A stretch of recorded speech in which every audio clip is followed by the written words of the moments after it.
Today, there is an estimated 5.25 trillion pieces of plastic debris in the ocean. 269,000 tons float on the surface, and roughly 4 billion plastic microfibers per square kilometer litter the deep sea.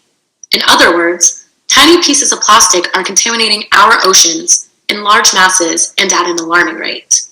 These chemicals are called persistent organic pollutants, or POPs. They are chemical waste pollutants that are absorbed through pieces of plastic and then consumed by wildlife, where it accumulates in the tissue of the animals.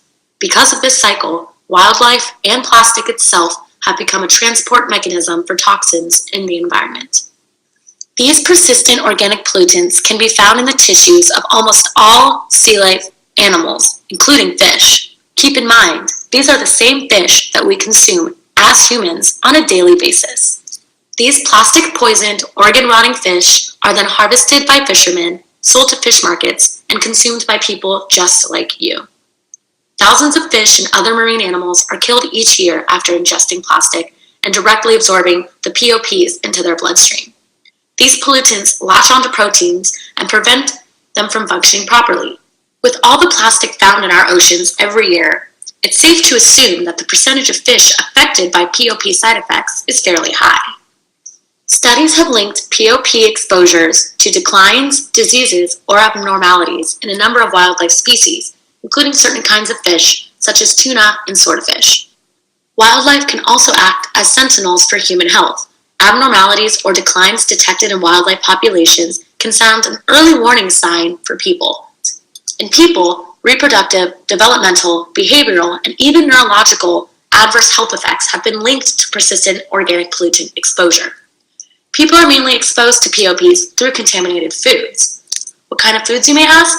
Fish, or any other sea animal that people around the world find themselves eating on a daily basis. With all this being said, there are several ways to stop the spread, or at least decrease the spread, of persistent organic pollutants among our oceans, our wildlife, and the human population. Because POPs are directly associated with plastic, the first of several ways to prevent or decrease the spread of POPs would be to consume less plastic on a global scale. The second solution to decreasing or to overall stopping the spread of persistent organic pollutants would be to recycle more.